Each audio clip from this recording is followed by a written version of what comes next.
अस्सलाम वालेकुम बच्चों। हमने पिछली क्लास में पीरियाडिक टेबल का इंट्रोडक्शन पार्ट देख लिया। ठीक है, आज भी इंट्रोडक्शन ही लगभग चलेगा, उससे आगे कंटिन्यू करते हैं। हमने तीन साइंटिस्ट को, पहले साइंटिस्ट कौन थे जिन्होंने ट्राइड रूल दिया, डाबर आया। दूसरे साइंटिस्ट सिलेंड्रिकल रूप में अरेंजमेंट किया, डिकैंकार्डियस। और तीसरे न्यूलैंड ऑक्टेव। तीनों के बारे में आपने अच्छे से पढ़ लिया।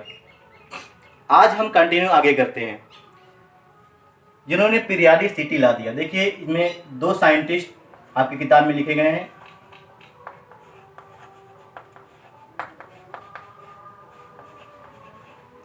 Periodicity law. यहाँ पे पहले साइंटिस्ट को हम पढ़ेंगे मेंडलीव साहब। मेंडलीव। और आपके जो दूसरे साइंटिस्ट हैं वो लॉथर मेयर। कौन है? Lothar mayor. पहले साइंटिस्ट मेंडलीव, दूसरे साइंटिस्ट लॉथर मेयर। इन्हीं के बारे में थोड़ा डिटेल में पढ़ेंगे, इनके बारे में बहुत कम पढ़ेंगे। जैसे जैसे आपकी किताब में दिया गया, जिसकी जितनी इंपॉर्टेंस है उसके बारे में उतने ही पढ़ा जाएगा, उससे ज़्यादा नहीं। पहले मेंडलीव के बारे में देख लेते हैं। ये दोनों साइंटिस्ट एक ही समय पर आए थे और ये लोग कुछ बता रहे थे। इससे पहले के जो साइंटिस्ट थे जिन्होंने एलिमेंट को क्लासीफाई करने की कोशिश की, उनसे कुछ बेहतर ये करने की कोशिश कर रहे थे। ये क्या कर रहे थे कि एलिमेंट्स को और अच्छे से स्टडी कर रहे थे, एलिमेंट्स पर और अच्छे से एक्सपेरिमेंट कर रहे थे, और ज़्यादा से ज़्यादा एलिमेंट्स की प्रॉपर्टी, यानी ज़्यादा से ज़्यादा एलिमेंट्स के गुण धर्म जो हैं उनको क्या कर रहे थे, फाइंड आउट कर रहे थे। ज़्यादा से ज़्यादा प्रॉपर्टी करेंगे, ज़्यादा से ज़्यादा प्रॉपर्टीज़ को जब प्राप्त करेंगे तो जाहिर सी बात है एलिमेंट्स को समझने में ज़्यादा आसानी होगी, अच्छे से समझा जा सकता है। ठीक है। मेंडलीव साहब अब जानते हैं एलिमेंट्स की दो टाइप की प्रॉपर्टी होती है। एक physical properties like boiling point यानी क्वथनांक, melting point, freezing point, density क्या होती है, घनत्व जिसे कहते हैं, मास, ये सब फिजिकल क्वांटिटी है, भौतिक राशि है। ठीक है। और कुछ केमिकल प्रॉपर्टीज भी होती हैं, जैसे केमिकल रिएक्शंस क्या होती हैं, इलेक्ट्रॉन का निकलना यानी ऑक्सीडेशन, रिडक्शन, ये केमिकल प्रॉपर्टीज होती हैं। तो एलिमेंट्स की दो प्रॉपर्टी होती है, एक फिजिकल और केमिकल। मेंडलीव साहब एलिमेंट्स की एनालिसिस जब कर रहे थे, या कहें एलिमेंट का जब क्लासिफिकेशन कर रहे थे, तो इन्होंने एलिमेंट्स का क्या किया, केमिकल प्रॉपर्टी पर ज़्यादा जोर दिया, एलिमेंट्स की केमिकल प्रॉपर्टीज पर ज़्यादा जोर दिया। इनका काम क्या था समझते हैं। इनका काम ये था कि इनके समय 63 एलिमेंट पता थे।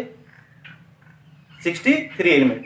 ये क्या कर रहे थे, 63 कार्ड बना लिए थे, 63 कार्ड बना लिए, यानी छोटे छोटे इन्होंने कार्ड बना लिए, पत्ते बना लिए। इस कार्ड पर प्रत्येक एलिमेंट का नाम लिख लिए और प्रत्येक एलिमेंट का एटॉमिक मास लिख लिए। कौन सा एलिमेंट है, उसका एटॉमिक मास कितना है। अब एक एक एलिमेंट को स्टडी कर रहे हैं, उसकी प्रॉपर्टी को भी उस कार्ड पर लिख रहे हैं। ठीक है। अब देखिए, जब सारे 63 एलिमेंट की प्रॉपर्टीज को लिख लिया गया, तो फिर ये क्या कर रहे हैं, एक एक एलिमेंट को उनके एटॉमिक मास के बढ़ते हुए क्रम में रखते गए। क्या करते गए, एक एक कार्ड को उनके एटॉमिक मास के बढ़ते हुए क्रम में रखते गए। फिर इन्हें क्या मिला कि कुछ ऐसे कार्ड हैं जो एक दूसरे के ऊपर ओवरलैप कर रहे हैं, यानी एक दूसरे के नीचे आ रहे हैं। यानी ये इस तरीके से रखते गए, इस तरीके से रखते गए, शुरुआत यहां से की, और फिर जो मान लीजिए पहले की कुछ प्रॉपर्टी है, फिर दूसरा जो 8वां 9वां एलिमेंट जो ये क्या कर रहे थे, 8वां 9वां एलिमेंट जब इन्हें मिला तो इनके जैसे प्रॉपर्टी, यानी पहले या दूसरे एलिमेंट की प्रॉपर्टी के जैसा था, तो उनको एक लाइन में ना रखकर उसके नीचे रख दिया। इसी तरीके से और कोई एलिमेंट इनके जैसा मिला तो उसके नीचे रख दिया।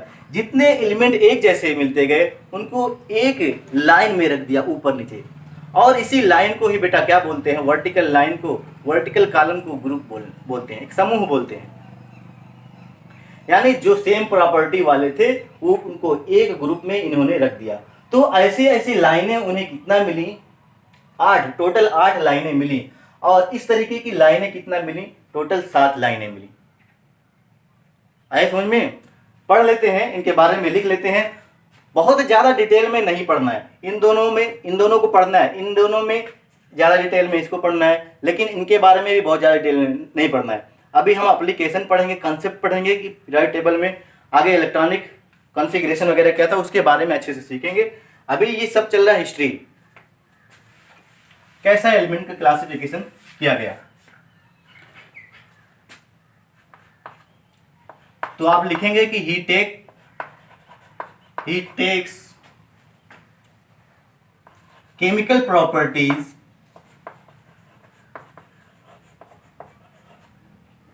Of the element, he take chemical properties of the element. इन्होंने एलिमेंट से केमिकल प्रॉपर्टीज को लिया और उनको अरेंज किया टेबल फॉर्म में,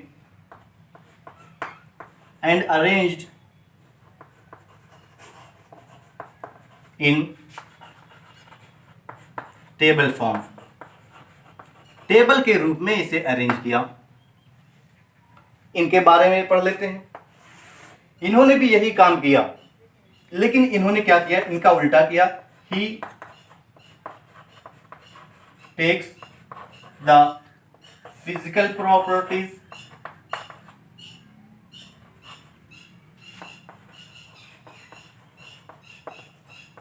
of the elements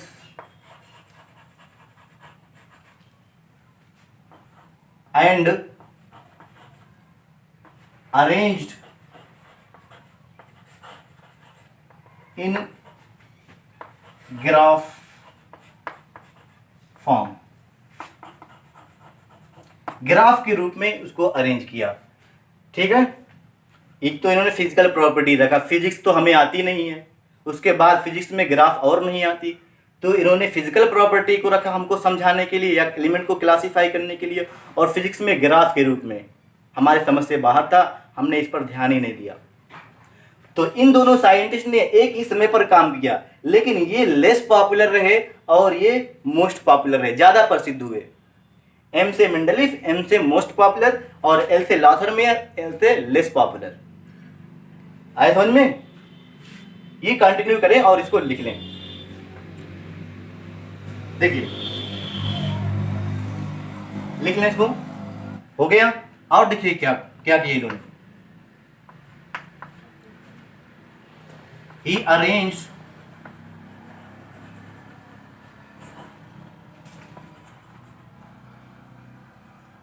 the element in increasing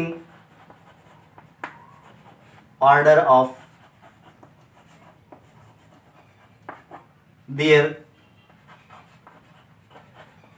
atomic mass। इन्होंने एलिमेंट को उनके बढ़ते हुए एटॉमिक मास के बढ़ते हुए क्रम में रखा। He arranged the elements in increasing order of their atomic mass। इन्होंने एलिमेंट्स के उनके एटॉमिक मास के बढ़ते हुए क्रम में रखा, और जब बढ़ते हुए क्रम में रखा तो क्या मिला, 7 हॉरिजॉन्टल लाइन मिली। क्या मिली? 7 हॉरिजॉन्टल लाइन या रोज कह लें, 7 हॉरिजॉन्टल रोज, या रोज को ही लाइन बोलते हैं। और इनको क्या कहा? पीरियड। यानी इनके पीरियोडिक टेबल में क्या मिला भाई? इनके पीरियोडिक टेबल में क्या मिला? 7 हॉरिजॉन्टल लाइन यानी 7 पीरियड, एंड 8 वर्टिकल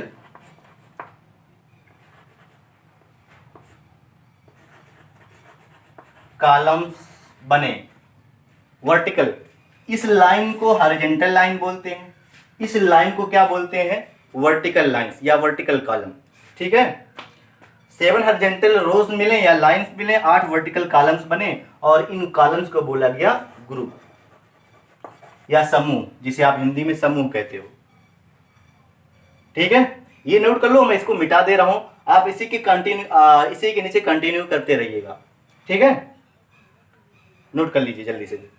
आगे देखिए इन्होंने क्या कहा।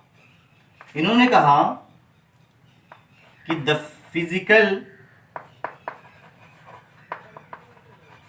And chemical properties, physical and chemical properties of the element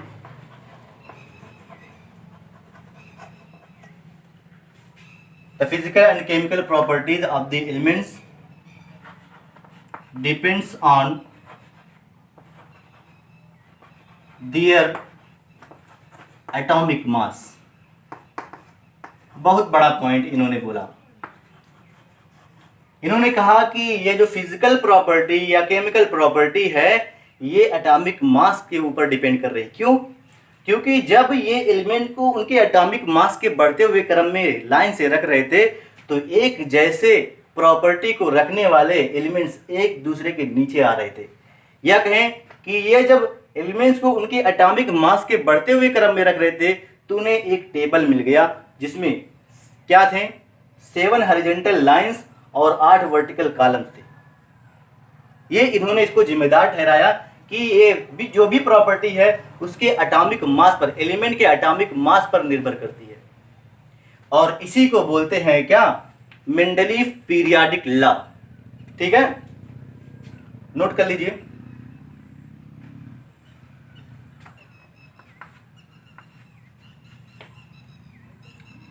(63 elements where known. इनके ज़माने में कितने एलिमेंट की डिस्कवरी हुई थी? 63 एलिमेंट की डिस्कवरी हुई थी, 63 एलिमेंट। कोई पूछे मेंडलीव के पीरियड टेबल में कितने एलिमेंट हैं? 63 एलिमेंट।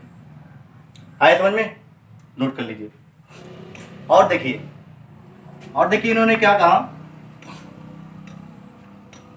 इनके पीरियोडिक टेबल में 0 ग्रुप या Nobel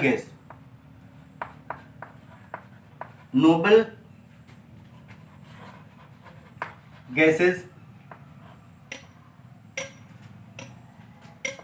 not known at the time of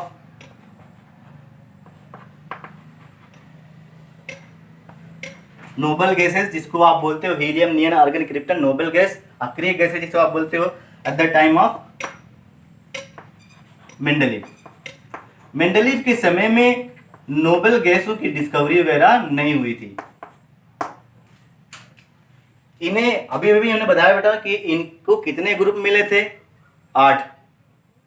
कितने? 8 ग्रुप। 8वां ग्रुप जो है उसकी बात नहीं कर रहे हैं। तो 1 से लेके 7 ग्रुप को इन्होंने 2 ग्रुप में बांटा। 1 से लेके 7 ग्रुप को इन्होंने 2 ग्रुप में बांटा। एक को क्या कहा? ए, और एक को क्या कहा? बी।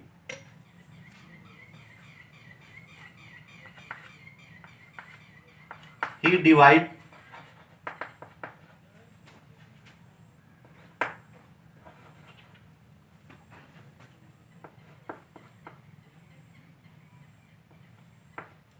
फर्स्ट, ऐसे लिखें, first group to 7th group of the elements. ही divide first group to 7th group of the element into 2 sub group. 2 sub group में बांटा, इसमें A and B. A and B में डिवाइड किया गया। ठीक है, ए ना नोट करिए जल्दी से, ये समझ में आ गया। अच्छा, लाथरमेयर के बारे में थोड़ा सा जो हमें पढ़ना है उसको पढ़ लेते हैं। ये नोट हो गया। तो इनका ग्राफ बनाया जा रहा है। ग्राफ बना ले रहे हैं। ये देखिए इन्होंने ग्राफ क्या बनाया। इनका ग्राफ कुछ इस प्रकार से था। इस वाई एक्सिस पे इन्होंने क्या लिया? एटॉमिक वॉल्यूम, एटम के वॉल्यूम को लिया। और यहां पर क्या लिया? Atomic mass. वाई एक्सिस पे एटॉमिक वॉल्यूम और जेड एक्स एक्सिस पर क्या रखा? Atomic mass. और जब ग्राफ खींचा तो ग्राफ देखिए कुछ इस प्रकार से,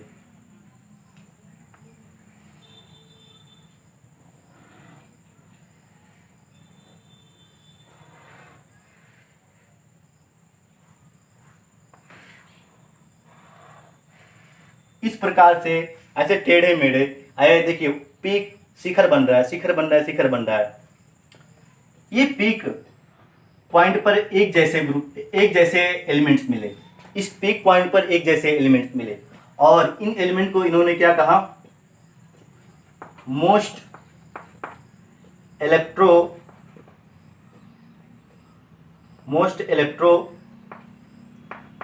positive metal, most electropositive metal इसको बोला। ऐसे मैं बना दे रहा हूं यहां पर, ठीक है। यहां देखिए ये ग्राफ देखिए चढ़ रहा है, चढ़ने को असेंडिंग बोलते हैं। ये देखिए ये पीक पॉइंट पर पहुंचा, फिर से डाउन हो रहा है यानी उतर रहा है, और उतरने को बोलते हैं डिसेंड।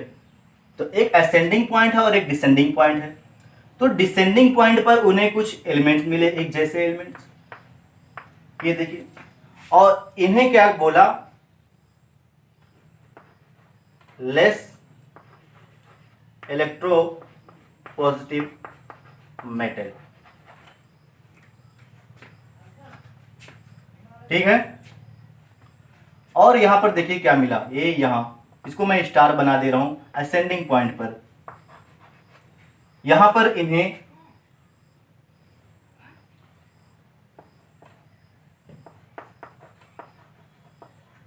हैलोजन कह लो, ठीक है। मोस्ट इलेक्ट्रोनेगेटिव ना लिखो, क्या लिखो, यहां पर इन्हें हैलोजन मिले। हैलोजन आप जानते हैं ना, फ्लोरीन, क्लोरीन, ब्रोमीन, आयोडीन को क्या बोलते हैं, हैलोजन बोलते हैं। तो हैलोजन इस पॉइंट पर मिले, असेंडिंग पॉइंट पर। और यहां पर क्या मिले, यहां पर डी ब्लॉक एलिमेंट्स के एलिमेंट्स मिले, जिसको आप लीस्ट इलेक्ट्रोपॉजिटिव मेटल भी बोल सकते हो। क्या बोल सकते हो,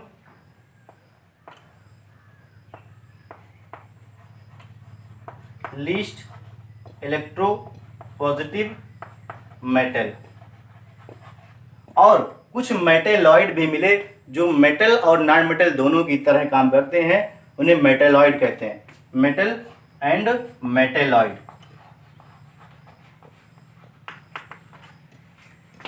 इतना ही पढ़ना है कहां पर, लाथर मेयर के बारे में, इससे ज्यादा कुछ नहीं पढ़ना है।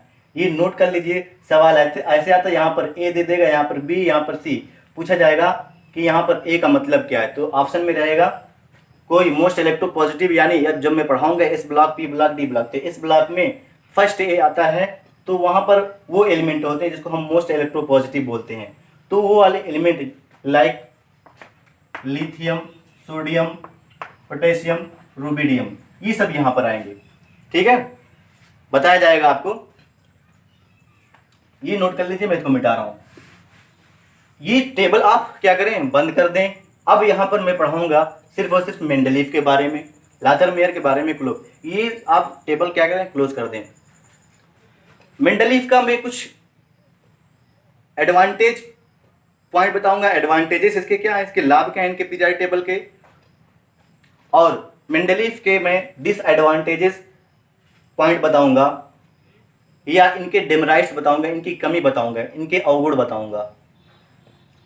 है समझ में। तो अगला हेडिंग है, देखिए अगला हेडिंग है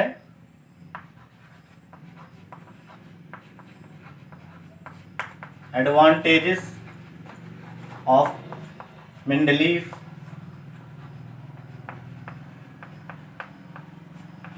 पीरियोडिक टेबल या मेंडलीव पीरियोडिक लॉ, ठीक है। एक एक करके पढ़ते हैं। देखिए, first time all the known elements were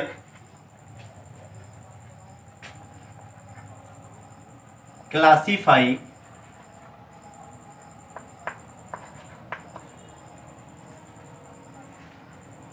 first time all the known elements were classified according to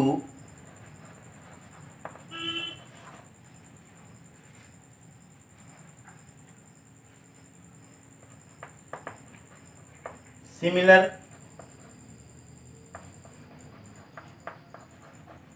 properties। पहली बार ऐसे हुआ कि कोई साइंटिस्ट एलिमेंट्स को उनके एक जैसे प्रॉपर्टी रखने वाले एलिमेंट्स को एक ही ग्रुप में रखा था। ठीक है, first time all the known elements were classified according to their similar properties.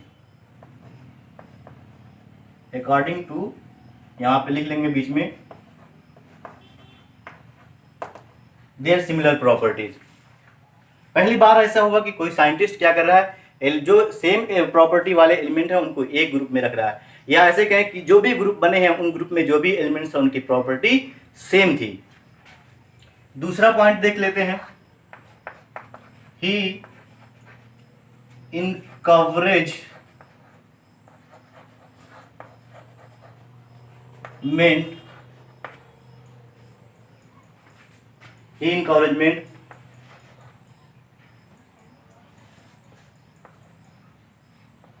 for the discovery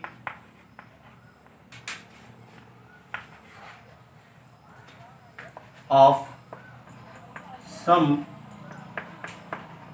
new elements।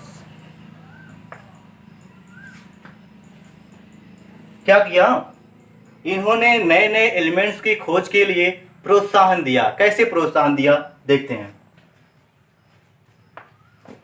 As some gap were left in it. अपने पीरियाडिक टेबल में जो इन्होंने टेबल बनाया था उसमें थोड़ी कहीं कहीं इन्होंने खाली स्पेस छोड़ दिया था, खाली खाली जगह छोड़ दिया था, ने कुछ एलिमेंट की जगह पे इन्होंने गैप कर दिया था। तब तो लोगों ने उंगली उठाना शुरू कर दिया कि यहाँ पर गैप क्यों नहीं, यहाँ पर कोई एलिमेंट क्यों नहीं आया। तो इन्होंने कहा अभी नहीं आया, आगे चलकर जब कोई साइंटिस्ट कोई एलिमेंट को खोजेगा तो उनकी जगह उनकी प्रॉपर्टी ये होगी, वो एलिमेंट यहीं रखा जाएगा। यानी इन्होंने अपने पीरियोडिक टेबल में गैप तो छोड़ दिया, लेकिन उस गैप में जो भी एलिमेंट्स आएगा उसकी प्रॉपर्टी को इन्होंने पहले ही बता दिया था। मान लीजिए इन्होंने ये गैप छोड़ दिया, यहाँ पे जो एलिमेंट्स आएगा इन्होंने इसकी सारी प्रॉपर्टी को बता दिया, कहा कि भविष्य में जब खोजा जाएगा ये एलिमेंट तो यहीं रखा जाएगा और इसकी प्रॉपर्टी ये होगी। और वास्तव में जो इन्होंने भविष्यवाणी की थी वो भविष्यवाणी सही भी हुई। अब चूंकि भविष्यवाणी कर दी थी, इतने बड़े साइंटिस्ट थे, तो दूसरे साइंटिस्ट को क्या हो गया, एक रास्ता मिल गया, उस रास्ते पे चल निकले, और जब चल निकले तो एलिमेंट की खोज भी हुई। तो देखते हैं कौन कौन से नए एलिमेंट के लिए इन्होंने गैप छोड़ रखा था और कौन कौन से एलिमेंट की डिस्कवरी हुई।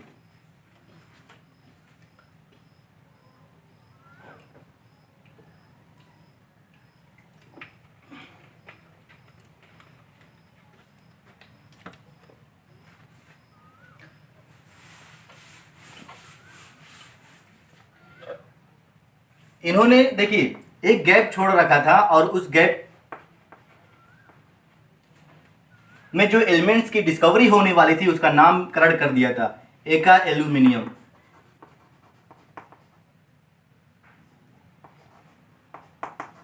एका एल्यूमिनियम का मतलब होता है एका एल्यूमिनियम, और यहां पर खोजा गया वो एलिमेंट कौन सा, गैलियम। एका एल्यूमिनियम का मतलब होता है एल्यूमिनियम की जैसी प्रॉपर्टी वाला, यानी ऐसी प्रॉपर्टी जिसकी प्रॉपर्टी सिमिलर हो एल्यूमिनियम की। आप जब पढ़ेंगे मॉडर्न पीरियोडिक टेबल तो आपको एल्यूमिनियम देखिए बोरान फैमिली में मिल जाएगा, एल्यूमिनियम के नीचे देखिए गैलियम आता है। एक ही ग्रुप में आने की वजह से हम कह सकते हैं कि जो एल्यूमिनियम की प्रॉपर्टी होगी वही सेम प्रॉपर्टी गैलियम की भी होगी। तो इन्होंने कहा एका एल्यूमिनियम, और यहाँ पर जगह छोड़ रखा था इस गैलियम की जगह पे, और बाद में ये एलिमेंट खोजा गया गैलियम, एका एल्यूमिनियम गैलियम। और देखिए एक स्पेस और छोड़ रखा था, उसको क्या बोला था, एका बोरॉन। और एका बोरान कौन है आज? स्कैंडियम। एक एलिमेंट और छोड़ रखा, एक गैप और छोड़ रखा था जिसको बोला क्या? एका सिलिकॉन। ठीक है, और एका सिलिकॉन क्या है? जर्मेनियम। एक गैप और छोड़ रखा था, उस एलिमेंट का नाम दिया एका मैग्नीज।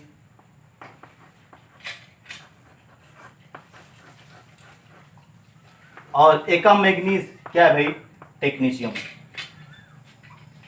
ये नए नए एलिमेंट्स के लिए इन्होंने गैप छोड़ रखा था और इन एलिमेंट्स की डिस्कवरी भी हुई और इनकी प्रॉपर्टी इन्होंने पहले ही बता दिया था कि जो एलिमेंट्स की डिस्कवरी होगी उनकी ये प्रॉपर्टी होगी और इनकी जगह यहीं पर होगी। वास्तव में ये जगह वहीं पर थी। ठीक है बेटा, नोट कर लीजिए। दो एडवांटेजेस हो गए। अगला देखते हैं नंबर 3 का, करेक्शन ऑफ वैलेंसी।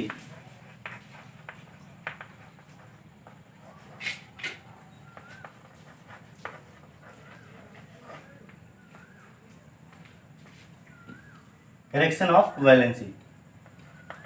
देखिए, मेंडलीव से पहले बहुत सारे साइंटिस्ट रहते थे जो अलग अलग एलिमेंट का एटॉमिक वेट अलग अलग बता रहे थे, एटॉमिक वेट अलग अलग बता रहे थे, यानी बहुत ही डाउटफुल था। उनमें से बेरिलियम भी था। बेरिलियम पहले क्या समझा जाता था? मेंडलीव से पहले बेरिलियम ट्राईवैलेंट समझा जाता था। वैलेंसी का मतलब होता है टेंडेंसी टू फॉर्म बॉन्ड या tendency to attach other atom. ठीक है,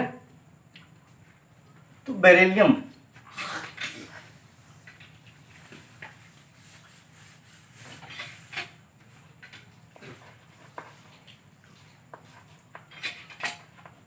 पहले बाईवैलेंट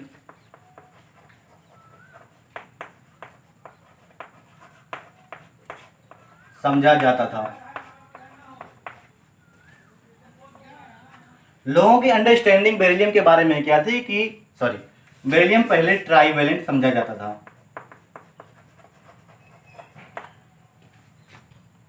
बाद में इन्होंने करेक्ट किया। मेंडलीव ने क्या किया?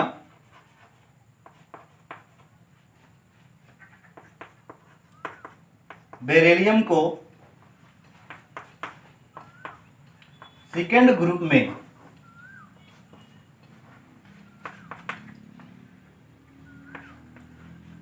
रखा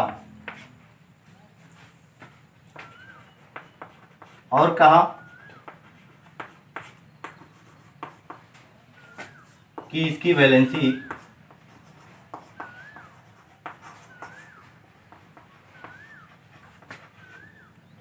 दो होगी, ना कि 3। ठीक है, ये नोट कर लो। मैं समझा रहा हूं वैलेंसी के बारे में। जो एलिमेंट जिस ग्रुप में आता है बेटा उसकी वैलेंसी उतना ही होती है। जैसे कोई एलिमेंट फर्स्ट ग्रुप में रखा है तो उसकी वैलेंसी 1, सेकंड में है तो 2 और थर्ड में है तो 3। वैलेंसी देखिए कैसे निकालते हैं। दो एटम के रिस्पेक्ट में वैलेंसी निकाली जाती है। With respect to oxygen atom valency निकालना है आपको। किसके रिस्पेक्ट में? ऑक्सीजन एटम के रिस्पेक्ट में, with respect to oxygen atom. तो यहां पर देखिए, मान लीजिए first group, second group, third, fourth, fifth, six और ये 7th ग्रुप। तो ऑक्सीजन के अकॉर्डिंग देखिए वैलेंसी क्या होगी। फर्स्ट वाले ग्रुप की वैलेंसी क्या होगी? 1 2 3 4 5 6 7। और आप वैलेंसी हाइड्रोजन के रिस्पेक्ट में निकाल सकते हो, विथ रिस्पेक्ट टू हाइड्रोजन।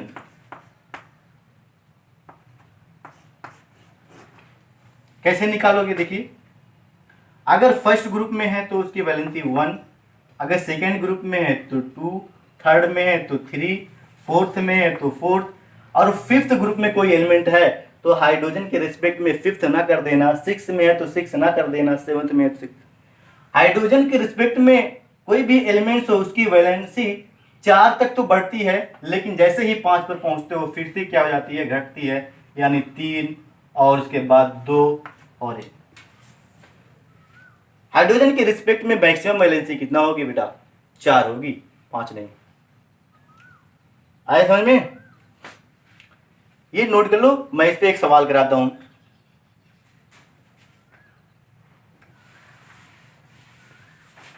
देखिए सवाल यहीं पे मैं करा देता हूं।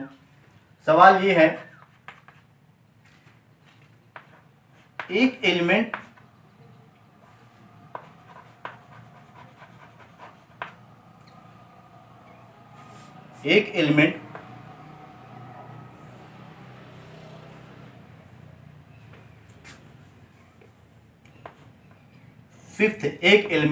फिफ्थ ग्रुप का है, उसके ऑक्साइड का फार्मूला क्या होगा। ठीक है, एक एलिमेंट फिफ्थ ग्रुप का है, उसके ऑक्साइड का फार्मूला क्या होगा। मान लीजिए कि ये एलिमेंट्स क्या है, मेटल हो, और ऑक्साइड आप जानते हो कोई भी ऑक्साइड उस पर चार्ज -2 होता है, तो मेटल ऑक्साइड या एलिमेंट्स ऑक्साइड, ये हम ऑक्साइड पर चार्ज जानते हैं, ऑक्सीजन की वैलेंसी जानते हैं -2।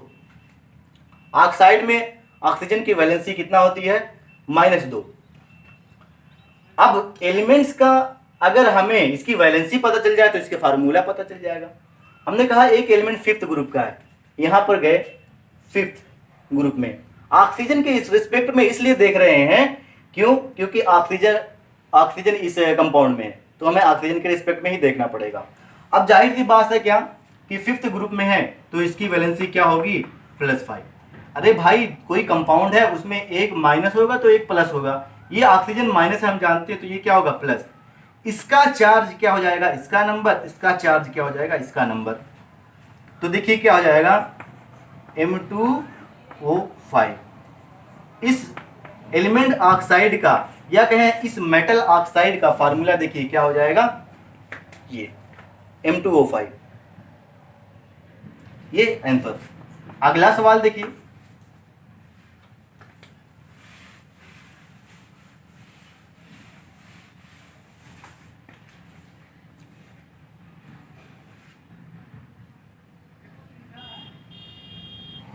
अगला सवाल देखिए, पूछ रहे हैं फोर्थ ग्रुप के मेटल हाइड्राइड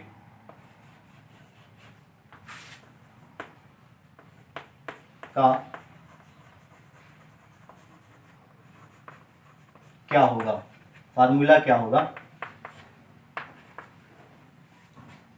ठीक है, आप जानते हो ये क्या है बेटा, हाइड्रोजन, और अगर ऐसा लिखा रहे तो ये क्या है, हाइड्राइड।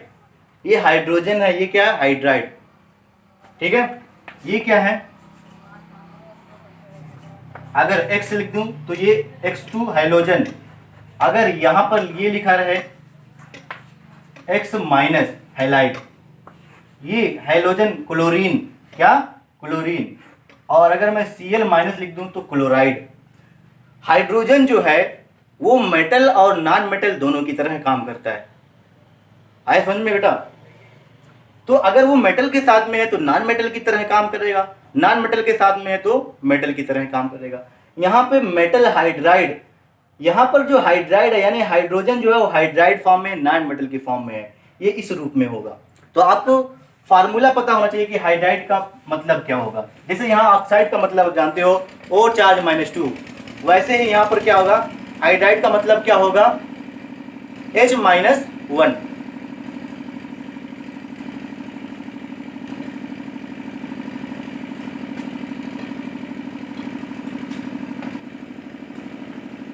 देखिए बेटा, ये फोर्थ ग्रुप के मेटल हाइड्राइड के बारे में बात कर रहे हैं। तो मेटल हाइड्राइड, आपको पता होना चाहिए कि हाइड्राइड का मतलब क्या होता है। मैं बता रहा हूँ कि अगर ऐसे कहीं लिखा रहे तो इसका मतलब होता है हाइड्रोजन, इसका प्रोनाउंसिएशन क्या करते हो, हाइड्रोजन। और अगर ऐसे कहीं लिखा रहे तो इसका प्रोनाउंसिएशन क्या करते हो, हाइड्राइड। अगर ऐसे कहीं लिखा रहे तो इसका प्रोनाउंसिएशन आप क्या करते हो, हाइलोजन। और अगर ऐसे कहीं लिखा रहे तो इसका प्रोनाउंसिएशन क्या करते हो, हाइलाइड। अच्छा, अगर यहाँ पे लिखा है Cl2, क्या है, क्लोरीन। और अगर ये आपको ऐसे मिल जाए तो ये क्या है, क्लोराइड। आए समझ में। तो हाइड्राइड का मतलब उसमें हाइड्रोजन H- के रूप में है। आपको पता होना चाहिए कि जैसे यहाँ पर ऑक्सीजन O चार्ज -2 है, वैसे हाइड्राइड H चार्ज -1, H-1। आए समझ में। तो जब तक ये नहीं पता रहेगा आप फार्मूला नहीं लगा सकते। तो हाइड्राइड में आपको एक चीज पता है, इसमें दो लोग हैं, कौन कौन, मेटल और हाइड्रोजन। तो हाइड्रोजन हाइड्राइड के रूप में है तो ये चार्ज कितना होगा, -1।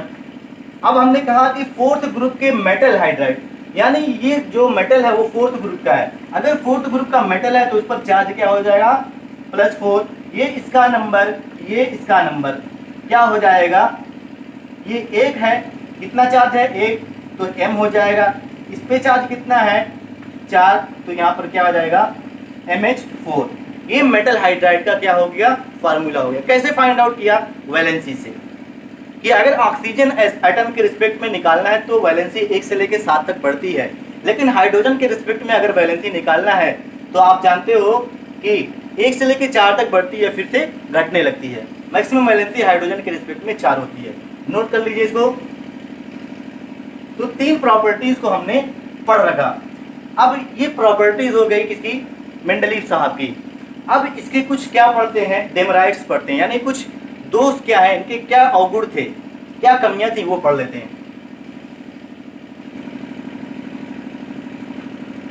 देखिए, डेमराइट्स का मतलब होता है कमी, दोष। तो नंबर 1 इनकी कमी क्या थी, सबसे बड़ी कमी ये थी इनकी, ये क्या कर रहे थे, जो एलिमेंट की डिस्कवरी नहीं थी उन एलिमेंट्स के लिए इन्होंने स्पेस छोड़ रखा था और कहा था कि भविष्य में इसकी डिस्कवरी होगी, उसकी जगह यही होगी और उसके प्रॉपर्टीज, उसके गुण यही होंगे। तो लोगों ने, जो अदर साइंटिस्ट थे, उन्होंने कहा कि अच्छा, इनके समय में जो इनर्ट गैसें थी वो डिस्कवर नहीं थी। बाद में जब डिस्कवरी हुई, जब लोगों ने एलिमेंट्स इनर्ट गैसों की डिस्कवरी की, तो क्या हुआ, अब ढूंढने लगे कि ये मेंडलीव के पीरियड टेबल में कहाँ रखा जाए, कहाँ रखा जाए। तो मेंडलीव ने इसके लिए कोई भी स्पेस नहीं छोड़ रखा था। ये इनकी बहुत बड़ी कमी थी। आया समझ में। तो no empty space, no empty space left for inert, या नोबल कह लो, इनर्ट गैसेस। कोई भी एम्प्टी स्पेस, कोई भी खाली जगह इनर्ट गैसों के लिए नहीं छोड़ा रखा था। और इनका ये मेजर ड्रॉबैक था, मेजर ड्रॉबैक। ड्रॉबैक का मतलब वही होता है कमी या अवगुण। कोई भी एम्प्टी स्पेस नहीं छोड़ रखा था नोबेल गैस के लिए। अच्छा, दूसरा क्या था, इनका जो पीरियाडिक टेबल था बेटा, वो किस पर आधारित था, एटॉमिक मास पर। ये एलिमेंट्स को एटॉमिक मास के बढ़ते हुए क्रम में रख रहे थे, तब इन्हें एक टेबल मिली। लेकिन एटॉमिक मास के बढ़ते हुए क्रम में रख रहे थे, बाद में क्या पता चला कि आइसोटोप्स भी होते हैं, आइसोबार भी होते हैं। आइसोटोप का मतलब क्या होता है, ऐसे एटम या ऐसे एलिमेंट जिनका एटॉमिक नंबर सेम हो लेकिन एटॉमिक मास क्या हो, डिफरेंट हो, अलग अलग हो। आइसोटोप्स का मतलब क्या होता है, आइसोटोप्स, आइसोटोप्स का मतलब क्या होता है बेटा, एटॉमिक नंबर सेम और एटॉमिक मास जो होता है डिफरेंट। क्या होता है बेटा, ये सेम और ये डिफरेंट। और उन्होंने अपना क्लासिफिकेशन जो किया था वो एटॉमिक मास पर आधारित किया था। और आइसोटोप बहुत सारे होते हैं, एक एक एलिमेंट के बहुत सारे आइसोटोप। कार्बन के देख लीजिए 3 आइसोटोप, कार्बन 12, 13, 14, कार्बन के 4 आइसोटोप, यानी कार्बन को 4 जगह रखना चाहिए था। कार्बन को कितनी जगह रखना चाहिए था? Carbon 12, carbon 13, carbon 14। इनका एटॉमिक मास देखिए, 3 कार्बन का अलग अलग, यानी 3 आइसोटोप। तो 3 कार्बन को अलग अलग स्थान मिलना चाहिए था इनके अकॉर्डिंग, इनके लॉ के अकॉर्डिंग। तो ये उस चीज का कोई भी जवाब ना दे पाए।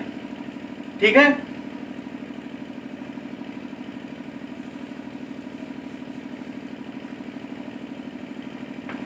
No definite position, no definite position for isotope and isobar. Isobar का मतलब होता है ऐसे एलिमेंट्स जिनका एटॉमिक मास सेम हो, एटॉमिक नंबर अलग अलग हो। No definite position for isotope and isobar. ठीक है, 2 ड्रॉबैक आपको मिले। तीसरा ड्रॉबैक देखिए क्या है, no definite position of hydrogen. Hydrogen की इनके टेबल में कोई भी डिफिनिट पोजीशन नहीं थी। हाइड्रोजन फर्स्ट ए में भी रखा गया, हाइड्रोजन 7th ए में भी रखा गया। यानी हाइड्रोजन मेटल की तरह काम कर रहा था, हाइड्रोजन नॉन मेटल की तरह भी काम कर रहा था। ये असमंजस में पड़ गए, इसको कहाँ रखा जाए। तो हाइड्रोजन की कोई फिक्स जगह, कोई निश्चित जगह नहीं खोज पाई। No definite position for of hydrogen. यहाँ तक कि आज का जो मॉडर्न पीरियोडिक टेबल है उसमें भी हाइड्रोजन की फिक्स जगह नहीं है। ये आज भी अपवाद है। ठीक है, इवन ऐसे आगे लिख सकते हैं, even today are also not. अब भी इसकी कोई जगह फिक्स नहीं है, अभी इसकी जगह के बारे में कोई पता नहीं है। ये नोट कर लो, जो इसको हम मिटा दे रहे हैं। देखिए बेटा, बार बार कह रहा हूं कि ये जो मेंडलीव साहब थे, एलिमेंट्स को उनके एटॉमिक मास के बढ़ते हुए क्रम में रख रहे थे, तब उनको एक पीरियोडिक टेबल मिला। लेकिन ये अपने ही रूल का उल्लंघन कर गए। क्या उल्लंघन किया? इन्होंने कुछ ऐसे एलिमेंट्स को रखा जिनका एटॉमिक मास क्या हो, ज्यादा हो। जिनका एटॉमिक मास ज्यादा हो उनको पहले रख दिया, जिनका एटॉमिक मास कम है उसके बाद रखा। कई ऐसे एलिमेंट मिले जोड़े में जिनका एटॉमिक मास क्या है, ज्यादा है, वो पहले रखे गए, जिनका एटॉमिक मास कम है बाद में रखे गए। अगर एलिमेंट्स को उनके एटॉमिक मास के बढ़ते हुए क्रम में रखोगे तो जो ज्यादा एटॉमिक मास वाला है वो आगे की तरफ आएगा, ना कि पहले की तरफ। कम वाला पहले की तरफ आएगा। तो इन्होंने कुछ ऐसे जोड़ों को अव्यवस्थित रूप से रख दिया, यानी सम एनामाइलस पेयर इन्होंने बनाए।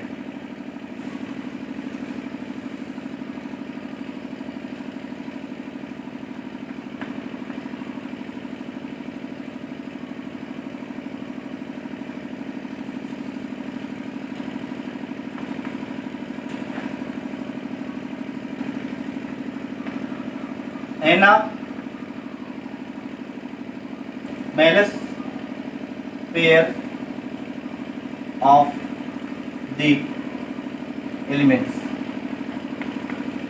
एनामाइलस का मतलब होता है उल्टा सीधा। ठीक है, एनामाइलस पेयर ऑफ द एलिमेंट्स। क्या क्या एनामाइलस पेयर था भाई? आर्गन को पहले रख दिया गया पोटेशियम से, टेलुरियम को पहले रखा गया इंडियम से, थोरियम को पहले रखा गया प्रोटेक्टिनियम से,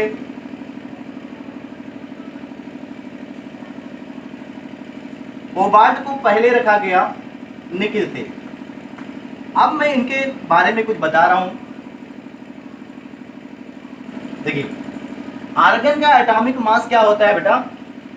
आर्गन का एटॉमिक मास जो होता है पोटेशियम से ज्यादा होता है। आर्गन का पोटेशियम का कम होता है, आर्गन का ज्यादा। तो देखिए, आर्गन को पहले रखा गया पोटेशियम से। टेलुरियम का ज्यादा होता है इंडियम से। आयतन में तो टेलुरियम को क्यों पहले रखा गया? पहले इंडियम को रखा जाना चाहिए था, फिर टेलुरियम को। थोरियम का ज़्यादा होता है प्रोटेक्टिनियम से, और फिर कोबाल्ट का ज़्यादा होता है निकिल से। तो कम वाले को पहले रखना चाहिए था इनके लॉ के अकॉर्डिंग। ठीक है, इनको रटना है। तो इनकी ट्रिक है, लर्निंग ट्रिक क्या है भाई? आमिर खान तेरी इच्छा ठंडा पेप्सी क्यों नहीं? ये लर्निंग ट्रिक है। आपसे ये एनामेलस पेयर जो है वो याद हो जाएंगे। ठीक है बेटा, तो ये इंट्रोडक्शन जो था वो लगभग आज खत्म हो गया। अब यहाँ से हमारा चलेगा modern periodic table, long form of periodic table, और यहाँ से हमारा कंसेप्चुअल पीरियडिक टेबल शुरू होगा। ठीक है बेटा, थैंक यू। चैनल को क्या करें, सब्सक्राइब करें, और ये वीडियो अगर अच्छा लगे तो कमेंट करें, और जो जहाँ पर आपको नहीं समझ में आ रहा वो कमी अपनी बताएं। कोई भी प्रकार की कोई दिक्कत हो वो हमसे ज़रूर शेयर करें, और ये वीडियो अपने दोस्तों जो पढ़ने वाले हैं उनको भी शेयर करते रहें। ठीक है, थैंक यू।